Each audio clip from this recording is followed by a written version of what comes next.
Hi, I'm Dave Cut, and you're watching another Comic Chat.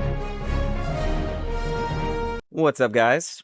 Back again today with the second edition of Peter Parker Spider-Man Back in Black. And in the first one, we saw Peter Parker's on the run from the law because he decided to join Captain America after revealing his secret identity to the world in the Sokovia Accords. And after Captain America fell, Peter ended up going on the run, and in the first book, we saw Kingpin putting a hit on Spider-Man, but Aunt May getting in the way. So this picks up after that. As we can see, all of the chapters we're going through, and the Sensational Spider-Man, number 35. And they even put in the variant cover for you by Clayton Crane. Pretty cool. So this story starts out as the Sensational Spider-Man, with a couple characters that you should probably know along the way. So we have, of course, Spider-Man.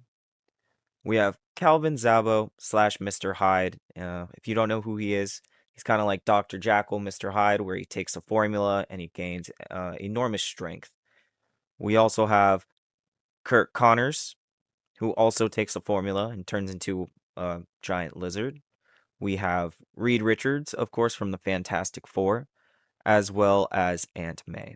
So this story starts out with someone trying to break into an apartment at 3 a.m. and Spider-Man stopping them. So this is the strange case of part 1 of 3. And unknown to Spider-Man, this wasn't actually a burglar. This was actually a sting operation set up by the police. But Spider-Man willingly turns himself over, but as they're taking him into custody, he's telling them he's not Peter Parker. And as they remove his mask, they actually see that this is actually Ethan Myers. And this started a lot of confusion because where did this Spider-Man come from?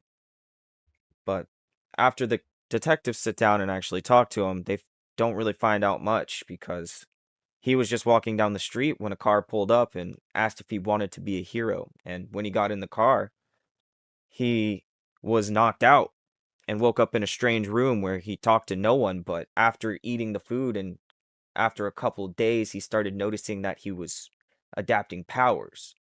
And one day, he woke up and found that there was a Spidey suit on his bed. So after he put it on, he got knocked out again and woke up on a rooftop where he decided to start saving lives, but he got immediately caught. So we see Spider-Man swinging over to the jail where Ethan's being held, telling him he needs to discuss some issues of copyright infringement, but Ethan's actually in so much pain that Spider-Man ends up just ripping a hole straight through the wall, where he finds Ethan being consumed or transforming into something, and Spider-Man doesn't know what to do, and Ethan has no idea what's happening to him. So he ends up busting him out of the jail and taking him straight to the hospital, where he tells the jailers to call ahead and call for Reed Richards. 25 minutes later, on the roof of the hospital, because Spider-Man has to meet there so he can avoid the cops, he meets with Reed Richards to hand off Ethan to get looked at. And Reed Richards doesn't know what's happening either, but he's kind of fascinated by the metamorphosis that's happening. But he does agree to help because Spider-Man is a friend. Spider-Man then decides to take the blanket that Ethan was wrapped up in to get the fluids on it checked, and ends up going to Dr. Kirk Connors to help. And Kirk Connors is, of course, happy to help him since he saved his son's life. He just needs a little bit of time to analyze it. As the black suit Spider-Man swings away, we see another Spider-Man swinging to a ledge and just barely not making it. As he falls to his death, people could tell he's not Spider-Man when they took the mask off. They say, that's not Spider-Man. Spider-Man's not Chinese. And someone else joking saying, no shit. As we cut to the Lower East Side, we see this new Spider-Man walking down the street with a girl when a man approaches him in a car. The man, as we know as Zabo, tells him that he's just killed his mother, and if he doesn't get in the car and come with him right now, then he'll kill his girlfriend too. And of course, that's how he ended up getting him to go with him. Sensational Spider-Man, number 36. The Strange Case of, part 2 of 3. So this one starts out 6 days ago with Black Suit Spider-Man talking with another Spider-Man who looks more spider than man. As he pleads with him to come with him so he could help him, this Spider-Man just says, "Oh, you're just jealous of me." As Black Suit Spider-Man tells him, "If you don't come with me right now, you're gonna die. You're sick. Your life, your choice." Back at the apartment slash lab for Dr. Kirk Connors, we see the Spider-Man actually agreed to go back with Peter to get help. And Kirk Connors not finding a cure quite yet, so Peter says he's going to go back out and try to hunt down the rest of them that are out there. So back at the precinct, we see these detectives are actually questioning a bunch of different kinds of Spider-Men that were mysteriously brought in by someone who they believe is the Black Suit Spider-Man.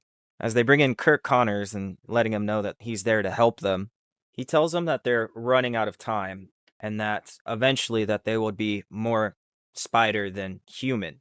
But as he talks with them, they say that they don't really mind. They don't care. In fact, that some of them had it worse off before and that they didn't want to go back, even with the serum. As we cut to somewhere hidden, we see Jordan Harrison is locked away, and it seems like Dr. Zabo has another one in his clutches. And as he pleads out asking why, Calvin Zabo says, "You don't even realize. It's because you're just like Peter Parker, and therefore the ideal control subject." The next day, Peter goes to Chevy's to meet up with Reed Richards to see if he had found an antidote or anything that could help. And Reed ends up telling him that he found out that there was a tracker hidden on him. And they start to realize that this person had actually experimented on them, tagged them, and sent them out into the world to be recaptured later on, but things didn't go exactly as he planned. So it was a starting point for Peter, and that was all he needed to know. As Reed tells him, "I think I know a place where you should start." So then we cut to underneath Manhattan, where we see Spider-Man following a tracer and Zabo contemplating why his experiments failed, why Peter Parker was orphaned at such a young age and then still chose to do good with the power that he got, and why none of these other test subjects were turning out to be like him. As he notices Black Suit Spider-Man shows up, he goes and grabs a formula and says, "The next voice you hear won't be mine, but that of my associate, Edward Hyde." The Sensational Spider-Man, number 37.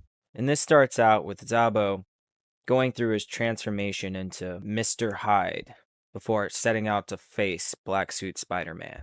As we see Spider-Man making his way through the tunnels, he finds this underground prison where all these Spider-Men must have been kept before being released back out into the public.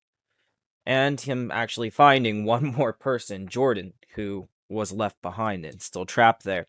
As Jordan calls out Mr. Parker, we see that he actually knows Jordan, that he's one of the former students of Peter Parker's. He tells him to hold on, that'll get him out of there, but as hard as he tries, he can't seem to break the glass. As we see Mr. Hyde finally showing up. So back at the precinct, we see Felicia show up, or Black Cat, to help detectives capture another Spider-Man, her believing it was the last one, only to find out that there was still someone here looking for her lost son. And we see that Zabo actually didn't kill Jordan's mom. He had just lied to get him to go with him.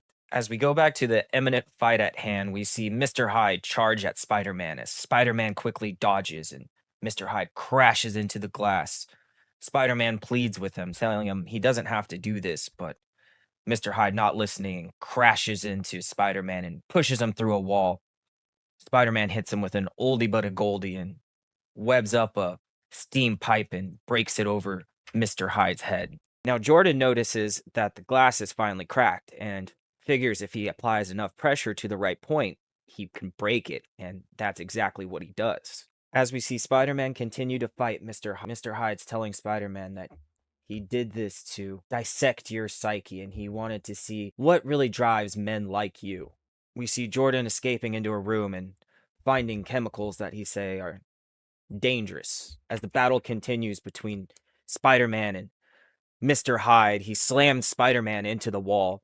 As they continue to talk, we see Jordan appear holding a flask full of chemicals. As he gets ready to throw it at Mr. Hyde, Spider-Man tries to stop him and says Hyde may deserve to die, but not by the hands of Jordan. So later we see Peter's on the roof talking with Felicia about what had happened and how the potent acid that Jordan had made nearly burned off Mr. Hyde's face completely. It blinded him, and after that, it wasn't much before Peter had beat him unconscious. Black Cat saying all's well and ends well, but Peter's telling her not completely. Zabo created all those versions of him to prove that given the right circumstances, family member's tragic death, that someone like him would be driven to embrace the dark. And that's exactly what happened. Jordan would have killed Dr. Hyde if Peter didn't stop him, and he came so close. And even though Dr. Hyde had lied about killing his family and everything else, he will still have to live with that part of him always knowing. And guys, that's everything for the strange case of. We'll be back next time with, I believe, yes, The Last Temptation of Eddie Brock. So stay tuned and we'll be back for that where Venom comes back. Till next time, guys, have a good one.